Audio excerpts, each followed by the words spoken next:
Hi friends, कैसे आप सब। मैं हूं प्रतीक और आप दिख रहे हैं ट्रेडिंग टॉपर। आज हम बात करने वाले हैं डेविस लैबोरेटरीज शेयर के बारे में। आज हम इसका डिटेल टेक्निकल फंडामेंटल दोनों एनालिसिस करने वाले हैं। इसी के साथ इस शेयर में जो लगातार गिरावट हो रही है उसके बारे में बात करेंगे। इसका सपोर्ट लेवल क्या है, ये गिरावट कैसे हो रही है, उसके बारे में आज हम बात करने वाले हैं।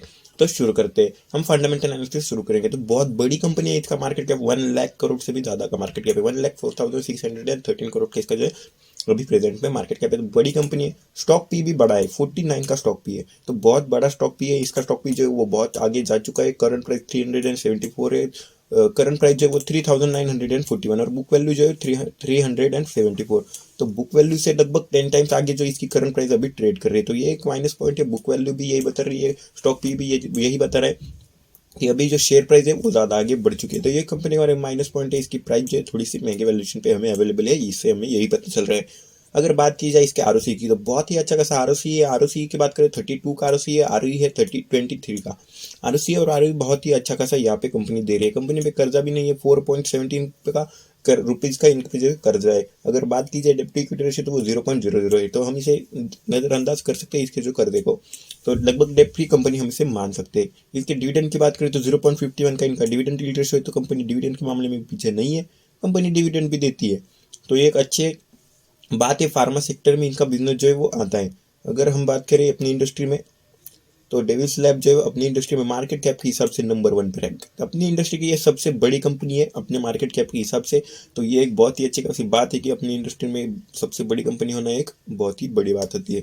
अगर बात की जाए इनके प्रॉफिट की, इसी के साथ अगर हम देखें तो फार्मास्यूटिकल्स में इनका जो है बिजनेस आता है। अगर बात की जाए इनके प्रॉफिट, 606 करोड़ का प्रॉफिट इस बार बनाए, जो कि ऑल टाइम हाई। उससे पहले 557 बनाया था, उससे पहले 502 करोड़। तो लगातार यहाँ पे प्रॉफिट में ग्रोथ देखने को मिली है। अब इस बार भी इनका प्रॉफिट कैसा आता है वो देखने लायक बात है। इसका जो पास चेक करें तो पास के हिसाब से इसका प्रॉफिट जो है यहाँ पे ग्रो होते हुए हमें आगे दिख सकता है।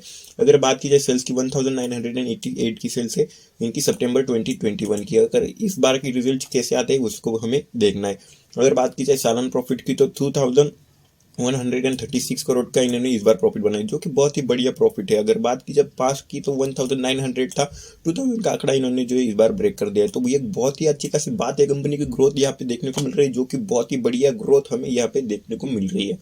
इन्होंने 2010 में जो इनका प्रॉफिट था 340 करोड़ था, आज जो है 2000 करोड़ है। मतलब बहुत ही यहाँ पे ग्रोथ देखने को मिली है। सेल्स में भी ग्रोथ देखने को मिली है। ऐसे ही प्रॉफिट नहीं बढ़ रहे, इनके प्रॉफिट जो है सेल्स से ही बढ़ रहे हैं। तो 7400 की इन्होंने सेल्स भी की है, तो बहुत ही अच्छी खासी बात है।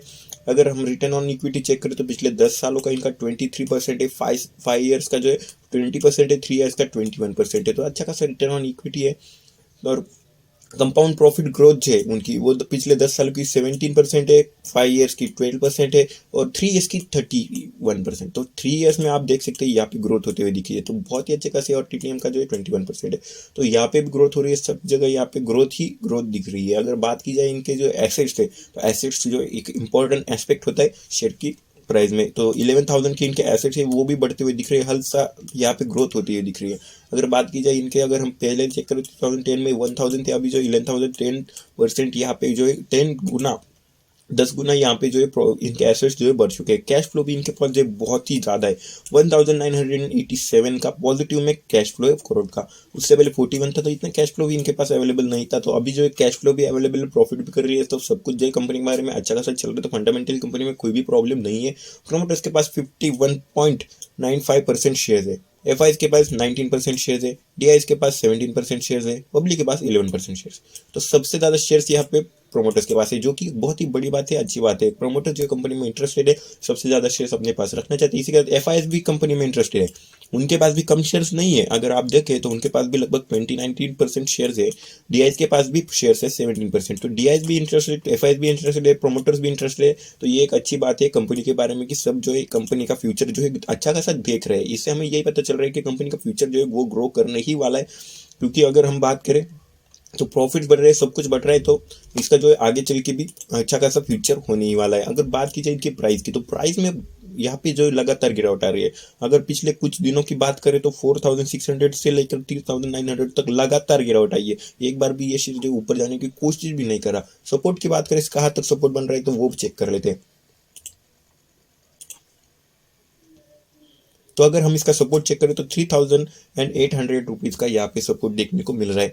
इस लेवल से इसने जो एक बार बाउंस बैक भी किया है। इसी के साथ पास चेक करें तो लगभग पहले भी यहाँ पे ये शेयर जो था वो रेजिस्टेंस पा चुका है, तो रेजिस्टेंस का अब सपोर्ट बनने की बारी आ चुकी है, ऐसा मुझे लगता है। यहाँ पे अगर ये सपोर्ट लेता है तो इसमें फिर से एक बार बाउंस बैक आ सकता है। फंडामेंटल कंपनी बहुत बहुत बहुत स्ट्रांग है, तो उसकी वजह से इसमें जो ग्रोथ होने ही वाली है, इसकी प्राइस जो है वो बढ़ने ही वाली है आगे चल के।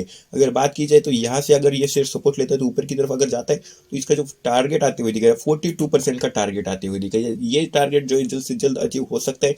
अगर हम पहले देखें तो पहले भी इस शेयर ने ऐसा ही किया था, लगभग 3000 के लेवल से ये शेयर ऊपर की तरफ गया था 3900, फिर से एक बार इसने जो है 3200 के लेवल को टच कर दिया था, और तब से जो तेजी आई थी तो डायरेक्ट इसने जो है 5000 के लेवल को टच किया था। तो फिर से एक बार यही पास ये शेयर जो है दिखा सकता है, क्योंकि फंडामेंटल जो है उससे भी स्ट्रांग होते हुए दिख रहे हैं। तो अभी जो यहाँ से सपोर्ट लेकर ये आगे किस लेवल तक जा सकता है आप कमेंट कर जरूर बताना। तो इसका फर्स्ट टारगेट जो है वो 5400 का हमें आते हुए दिख रहा है। तो यहाँ पे अगर सपोर्ट लेवल की बात करें, सपोर्ट ज़्यादा नीचे नहीं है तो डरने की भी बात नहीं है। पब्लिक वोट की एनालिसिस की बात कर लेते हो तो यहाँ पे 18 एनालिसिस किए गए, उसमें से 6 एनालिसिस स्ट्रॉन्ग बाई की तरफ है और 4 एनालिसिस जो है वो बाई की तरफ है। तो 10 एनालिसिस जो है 18 में से वो बाई की तरफ है, होल्ड की तरफ 4 एनालिसिस है, सेल की तरफ जो है वो 2 एनालिसिस बता रहे और स्ट्रॉन्ग सेल की तरफ 2। तो यहाँ पे हमें जाहिर है कि 10 एनालिसिस जो है वो बाई की तरफ वोट करे और जो 4 एनालिसिस है वो सेल की तरफ है।